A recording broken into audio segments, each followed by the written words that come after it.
Mi nombre es Sofía. Tengo 62 años y vivo sola en una casa vieja del barrio de San Ángel, en Ciudad de México. Esta casa tiene historia. Fue donde mi esposo Jorge y yo criamos a nuestros 2 hijos, donde celebramos 20 aniversarios de bodas, donde construimos toda una vida juntos. Hace 3 años que Jorge murió. Infarto fulminante a los 52. Un día estaba aquí, riendo mientras regaba el jardín que tanto amaba. Al siguiente se fue. Así de simple, así de devastador. Los niños ya son adultos. Viven en otras ciudades con sus propias familias. Me visitan ocasionalmente, siempre con esa mirada preocupada que dice: «Mamá está sola, mamá necesita ayuda». Pero yo les sonrío y les digo que estoy bien, porque eso es lo que se supone que debo decir. Mi rutina es una prisión elegante disfrazada de normalidad. Me despierto a las 7 de la mañana. Preparo café para 2 por costumbre. Después recuerdo y guardo la segunda taza. Desayuno sola en una mesa para 6, mirando la silla vacía donde Jorge solía sentarse con su periódico. La casa ya no se ensucia como antes. No hay zapatos de niños en la entrada. No hay chaquetas de hombre colgadas en el perchero. No hay platos acumulados en el fregadero porque cocinar para una sola persona parece un esfuerzo innecesario. Todavía uso mi anillo de matrimonio. Pesa más ahora que cuando Jorge estaba vivo. A veces lo giro nerviosamente en mi dedo, preguntándome si algún día tendré el valor de quitármelo. Pero quitármelo significaría admitir que esa parte de mi vida terminó. Y no estoy lista para esa admisión. El jardín que Jorge cuidaba con tanto amor se ha convertido en un recordatorio doloroso de su ausencia. Las rosas que él podaba meticulosamente ahora crecen salvajes. El pasto está demasiado largo. Las malas hierbas han invadido los espacios donde solían crecer flores coloridas. Yo no sé cómo cuidar un jardín. Jorge era el experto. Yo solo admiraba su trabajo. Le llevaba limonada mientras trabajaba bajo el sol. Ahora, cada vez que miro por la ventana y veo ese jardín descuidado, siento culpa, como si estuviera traicionando su memoria al dejar morir lo que él tanto amaba. Mis amigas me dicen que debo seguir adelante, que Jorge querría que fuera feliz. Odio esas frases, como si la felicidad fuera algo que pudiera elegir, como quien elige qué ropa ponerse. Seguir adelante no sintiera como traición. A los 62 años me siento invisible. En el supermercado los hombres ya no me miran. En reuniones sociales soy la viuda, definida por mi pérdida en lugar de por quién soy.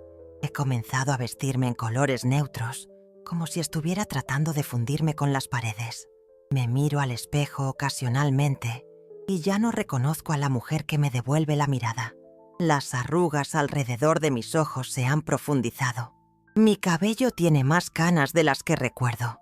Mi cuerpo ha cambiado de maneras que me hacen sentir ajena a mí misma. Jo pensava que certes portes ja habíamse fechado para siempre. Pensaba que mi vida como mujer, no solo como madre, no solo como viuda, sino como mujer con deseos y sueños propios, había terminado junto con Jorge.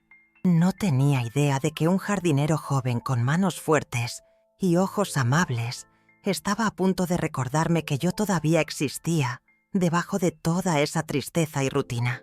Era un martes de abril cuando todo comenzó. Recibí una carta de la asociación de vecinos. Amable pero firme, explicaban que varios residentes se habían quejado del estado de mi jardín.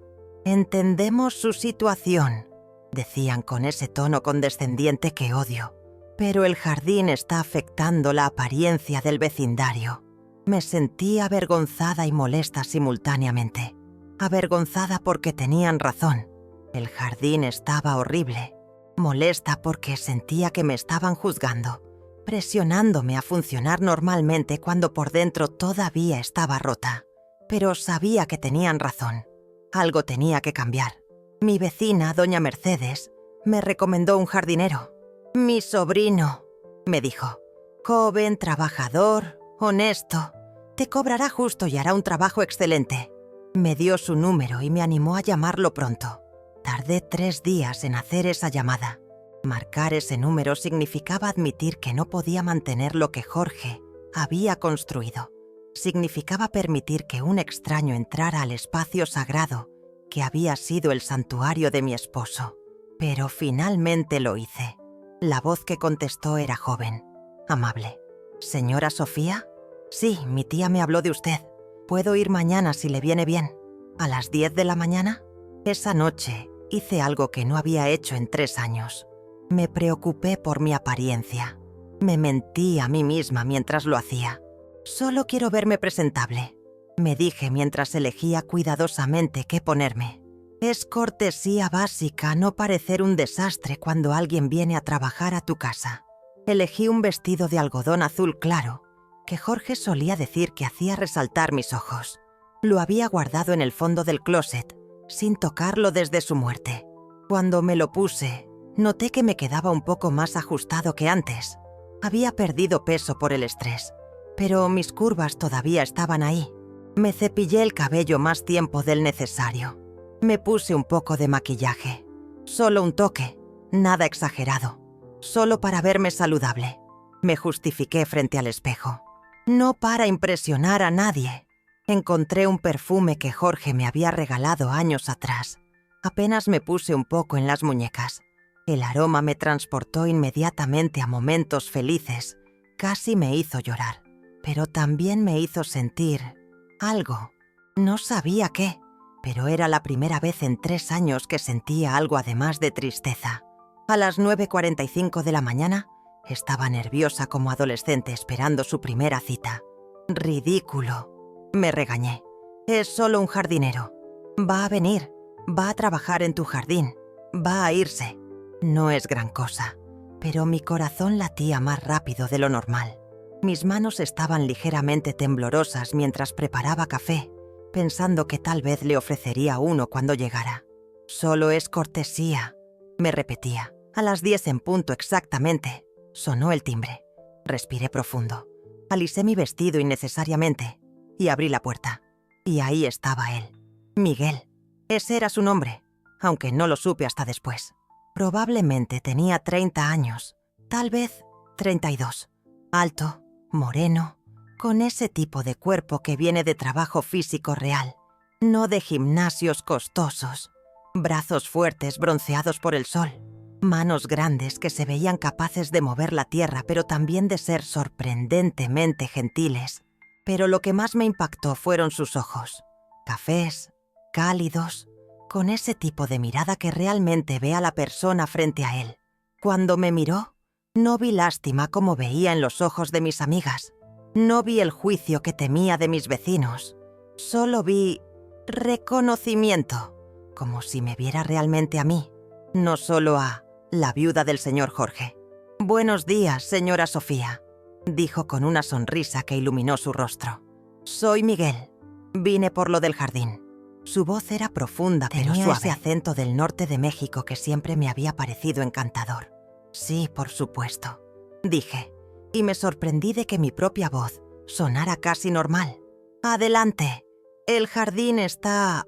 bueno, está en mal estado, como puedes ver». Caminamos juntos hacia el jardín trasero. Yo era consciente de cada paso, de la forma en que el vestido se movía cuando caminaba, de cómo él caminaba ligeramente detrás de mí, lo suficientemente cerca para que pudiera sentir su presencia. Miguel examinó el jardín con ojo profesional. «Tiene potencial», dijo finalmente. «Puedo ver que alguien amaba mucho este espacio. Solo necesita atención, cuidado». La forma en que dijo cuidado me hizo sentir algo extraño en el estómago, como si no estuviera hablando solo del jardín. «Mi esposo lo cuidaba», dije, y odié cómo mi voz se quebró ligeramente. «Él falleció hace 3 años. Yo no sé cómo mantenerlo». Miguel me miró con esos ojos cálidos llenos de comprensión genuina, dijo, y de alguna manera sus palabras no sonaron vacías como las de otros. «Pero puedo enseñarle, si quiere, para que pueda mantenerlo después de que yo termine. La idea de aprender, de hacer algo nuevo, de no solo existir, sino vivir un poco. Era aterradora y emocionante simultáneamente. «Me gustaría eso», dije suavemente. «Me gustaría aprender». Y así comenzó algo que yo no había anticipado. No solo la restauración de un jardín, sino el despertar lento y aterrador de partes de mí que había creído muertas. Miguel vino cada día durante 2 semanas. Comenzaba temprano, alrededor de las 8 de la mañana cuando el sol todavía era gentil. Yo me encontraba levantándome más temprano de lo habitual, arreglándome con más cuidado de lo necesario. El primer día lo observé desde la ventana de la cocina, mientras preparaba café. La forma en que se movía era casi hipnótica. Cada movimiento tenía propósito, fuerza contenida. Podía ver los músculos de su espalda tensándose bajo la camiseta cada vez que levantaba algo pesado o cavaba en la tierra. Sudaba bajo el sol. Gotas corrían por su cuello, desapareciendo bajo el cuello de su camisa. Me sorprendí pensando en cómo sería ese camino de sudor. Inmediatamente me sentí avergonzada de mis propios pensamientos. Soy una mujer de 62 años comportándome como adolescente. Me regañé, pero no podía dejar de mirar. Alrededor de las 10 le llevé café y galletas. Pensé que tal vez tendría sed, dije tratando de sonar casual. «Gracias, señora Sofía», dijo, limpiándose el sudor de la frente con el dorso de la mano. «Es muy amable». «Por favor, solo Sofía», le dije. «Señora Sofía me hace sentir vieja». Él sonrió. «No es vieja», dijo, y había algo en la manera en que me miró que hizo que mi piel se calentara. «Solo es más experimentada que yo». La palabra experimentada quedó colgando en el aire entre nosotros, cargada de significados que ninguno de los dos reconocería abiertamente. Al tercer día, Miguel me preguntó si quería ayudarle con algo. «Necesito plantar estas rosas», dijo, «y sería más fácil con 2 pares de manos. ¿Tiene tiempo?» Mi corazón dio un salto. «Claro», dije tratando de sonar despreocupada. Me arrodillé junto a él en la tierra, más cerca de lo que había estado de un hombre desde la muerte de Jorge. Podía oler su sudor, pero no era desagradable. Era masculino, terrenal, real. «Primero, necesita cavar aquí», me instruyó, sus manos guiando las mías. Sus dedos rozaron los míos, y sentí una corriente eléctrica que me sorprendió por su intensidad.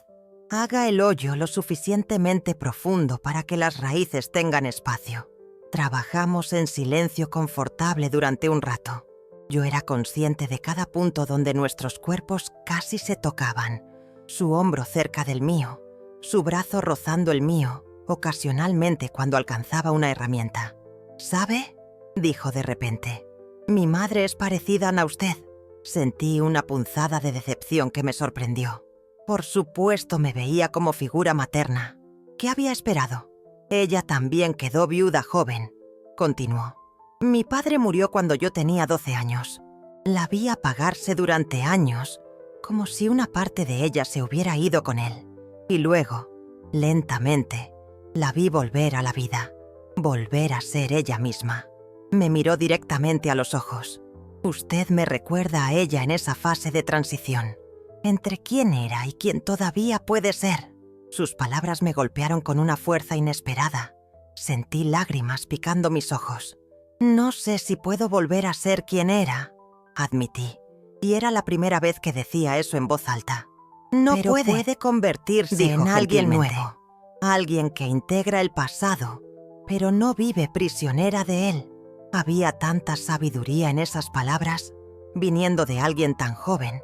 Me hizo preguntarme qué dolor había vivido él para entender tan profundamente. El momento se rompió cuando accidentalmente empujé demasiado fuerte contra la tierra y perdí el equilibrio. Miguel me agarró instintivamente, su mano firme en mi cintura, estabilizándome. Por un segundo, nos quedamos así, su mano en mi cintura, mi mano en su hombro. Nuestros rostros a centímetros de distancia. Pude ver las pequeñas arrugas alrededor de sus ojos, la textura de su piel, el movimiento de su pecho subiendo y bajando con su respiración. «¿Está bien?», preguntó, su voz ligeramente más ronca que antes. «Sí», susurré. aunque no estaba segura de estar bien.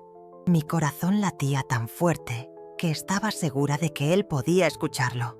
Nos separamos rápidamente, ambos volviendo al trabajo con una intensidad artificial, como si nada hubiera pasado. Pero algo había pasado. Algo había cambiado en la atmósfera entre nosotros. Los días siguientes, esa tensión solo creció. Cada conversación parecía tener capas de significado. Cada contacto accidental se sentía cargado de electricidad. Miguel me enseñaba sobre las plantas con paciencia infinita.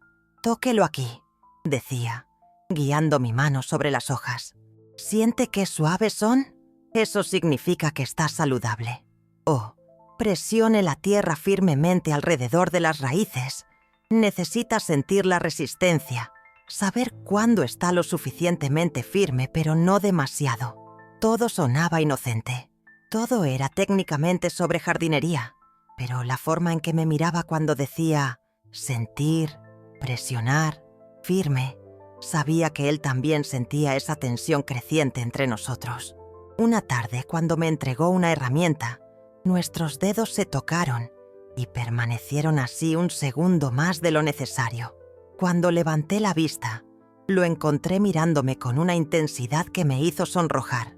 ¿Fue accidental?, me pregunté después cuando él ya se había ido. ¿O él también siente esto?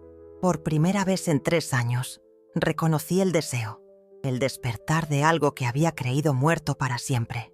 Me asustaba y me emocionaba en igual medida.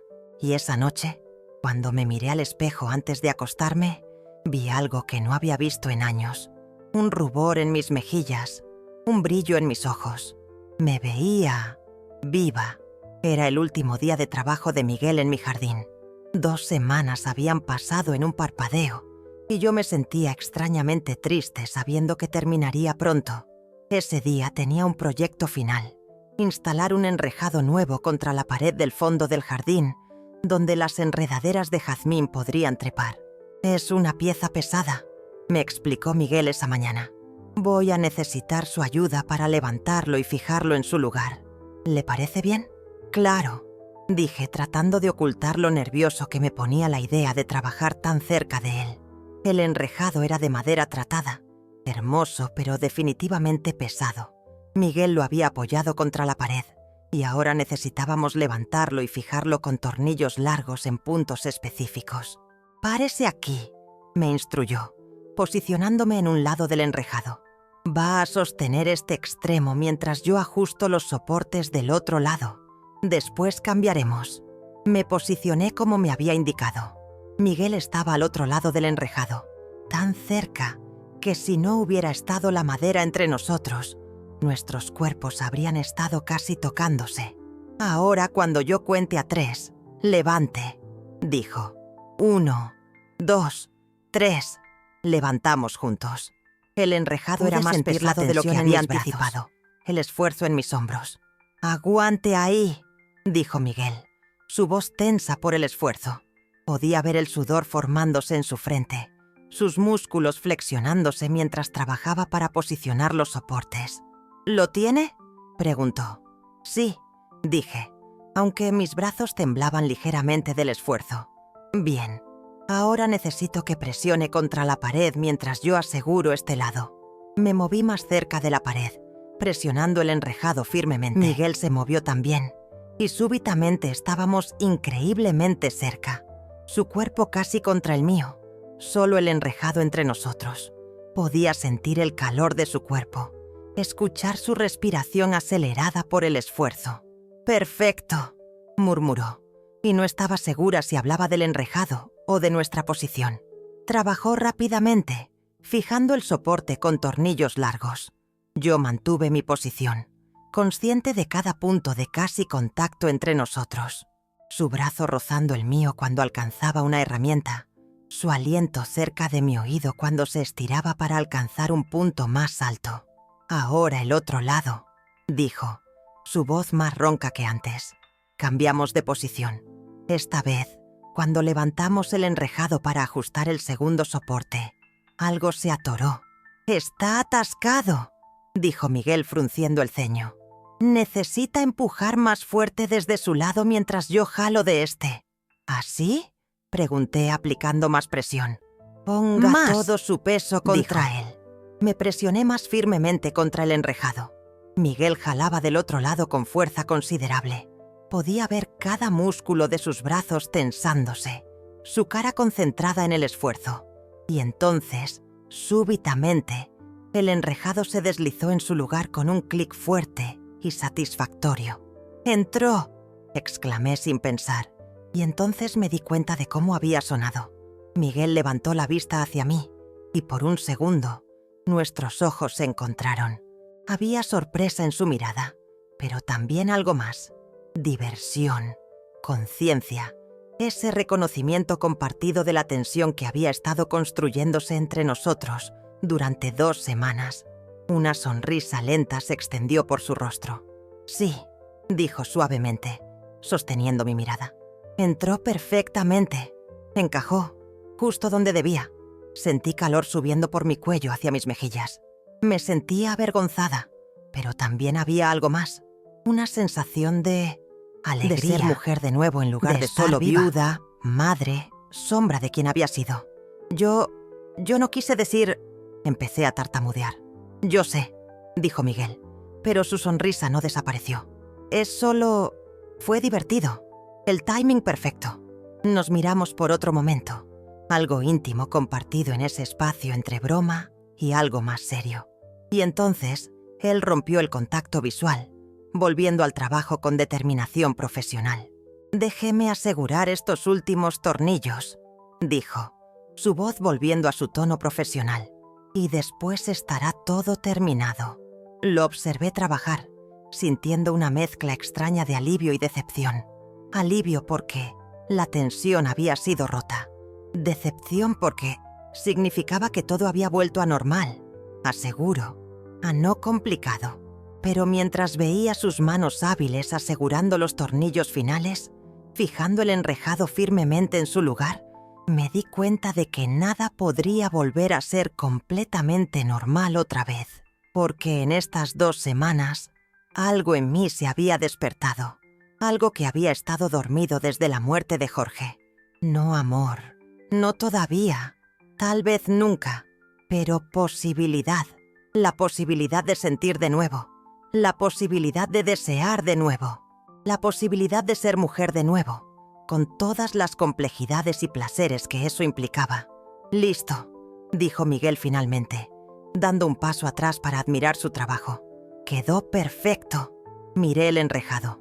Era hermoso, sólido, prometiendo años de jazmines fragantes trepando hacia el cielo. «Sí», dije suavemente, «es perfecto», pero no estaba segura de estar hablando solo del enrejado. Caminamos juntos por el jardín, Miguel señalando todo lo que había hecho, dándome instrucciones finales sobre cómo mantener cada planta. El jardín estaba transformado. Donde antes había caos y descuido, ahora había orden y belleza. El pasto estaba perfectamente cortado, las rosas podadas y comenzando a florecer, los senderos limpios y definidos. Todo se veía lleno de luz, de promesa, de nueva vida. «Es hermoso», dije, y mi voz se quebró ligeramente. Jorge habría estado orgulloso. «Pero esto no es el jardín de Jorge», dijo Miguel gentilmente. «Este es su jardín ahora. Nuevo, pero construido sobre lo que él comenzó. Eso está bien. Así es como debe ser». Sus palabras contenían sabiduría que iba mucho más allá del jardín. Yo entendía el mensaje más profundo, que yo podía honrar mi pasado mientras construía un futuro nuevo. Entramos a la casa para que Miguel recogiera sus herramientas. Le preparé un último café, queriendo prolongar un poco más estos momentos finales. «¿Sabe?», dijo Miguel mientras bebía su café. «Cuando mi tía me pidió que viniera, pensé que sería solo otro trabajo. Pero ha sido diferente, especial». Lo miré, sintiendo mi corazón acelerarse. «Para mí también», admití. «Ha sido más que solo arreglar un jardín». «Lo sé», dijo sosteniendo mi mirada. «Para mí también ha sido más que solo un trabajo». El aire entre nosotros se cargó con todo lo no dicho, todas las posibilidades que ninguno de nosotros se atrevía a verbalizar completamente. Yo empecé, y entonces me detuve. ¿Qué iba a decir? ¿Que me había despertado cosas que pensé que nunca volvería a sentir? ¿Que su presencia me había recordado que todavía estaba viva? ¿Todavía era mujer? ¿Que las 2 últimas semanas habían sido las más emocionantes y confusas desde la muerte de Jorge? Yo también, dijo Miguel suavemente, como si pudiera leer mis pensamientos. Yo también he sentido algo, una conexión que no esperaba. Nos miramos por un largo momento. Podría haber pasado en ese momento, tanto que mi cuerpo quería, pero que mi mente sabía que era complicado. Finalmente Miguel rompió el silencio. «Señora Sofía», dijo, y la formalidad después de 2 semanas de familiaridad creciente se sintió como crear distancia necesaria. «Ha sido un placer trabajar para usted. Su número está en mi teléfono si alguna vez necesita ayuda con el jardín otra vez». Se levantó, terminando su café. Era el momento de la despedida. Lo acompañé a la puerta. En el umbral se dio vuelta hacia mí una última vez. «Una cosa más», dijo, y había algo serio en su expresión. «Las cosas no se quedan en el pasado solo porque aún las cargamos. Las memorias están en nosotros, no en los objetos o lugares. Cuando esté lista para hacer cambios en la casa, cuando esté lista para vivir su presente, en lugar de solo guardar su pasado, hágalo sin culpa. Jorge querría que viviera, no solo que existiera». Me entregó una tarjeta con su número. «¿Y si alguna vez necesita un amigo que entiende lo que es perder y encontrarse de nuevo?», dijo suavemente, «llámeme. No tiene que ser solo sobre jardines». Y entonces se fue, dejando la puerta y las posibilidades abiertas. Me quedé parada en el umbral durante varios minutos después de que se fuera, procesando todo lo que había pasado en estas 2 semanas. Después, lentamente, caminé hacia mi habitación. Me paré frente al espejo de cuerpo completo que no había usado realmente en 3 años. Realmente me miré. Por primera vez en mucho tiempo. Vi una mujer de 62 años. Sí, había arrugas. Sí, había canas. Sí, mi cuerpo no era el de mis 20 o 30 años. Pero también vi algo más. Vi una mujer que todavía existía, que todavía podía sentir, que todavía podía despertar mariposas en su estómago con una mirada, que todavía era capaz de deseo, de conexión, de vida. «Hola», susurré a mi reflejo. «Hace tiempo que no te veía». No Esa sobre tarde Miguel. Tomé una decisión. Eso Era complicado y necesitaba tiempo para procesarlo. Pero sí sobre mí misma y mi vida. Llamé a una compañía de pintura. «Quiero pintar toda la casa», dije. «Colores nuevos, frescos, llenos de luz». Después llamé a una tienda de decoración. «Necesito cortinas nuevas, algo moderno pero cálido». Esa noche, por primera vez en 3 años, me quité mi anillo de bodas. No lo guardé en un cajón oscuro. Lo puse en una caja hermosa en mi cómoda, donde podía verlo cuando quisiera. Un recordatorio de amor que había sido, no una cadena manteniéndome prisionera de un pasado que no podía regresar. «Gracias, Jorge», susurré al anillo, «por 20 años maravillosos, por 2 hijos hermosos, por un amor que me formó. Pero es hora de que yo viva de nuevo, no solo sobreviva». Y por primera vez desde su muerte, sentí que él habría aprobado, que él habría querido esto para mí. Los siguientes días y semanas fueron un torbellino de cambios. Pintores transformaron las paredes de beige neutro a tonos de azul suave y amarillo cálido. Cortinas nuevas dejaron entrar más luz. Algunos muebles viejos se fueron, reemplazados por piezas que reflejaban mi gusto, no solo el de Jorge. La casa comenzó a sentirse mía de una manera que no había sentido en años. ¿Miguel? No lo llamé inmediatamente. Necesitaba tiempo para entender qué habían sido esas 2 semanas. ¿Una conexión real? ¿Solo el despertar de sentimientos dormidos que habrían sido evocados por cualquier hombre amable y atractivo en el momento correcto? ¿Algo a explorar? ¿Algo a dejar en el pasado como catalizador hermoso de mi transformación? No tenía respuestas todavía. Pero tenía algo que no había tenido en 3 años. Tenía curiosidad sobre mi futuro. Tenía esperanza.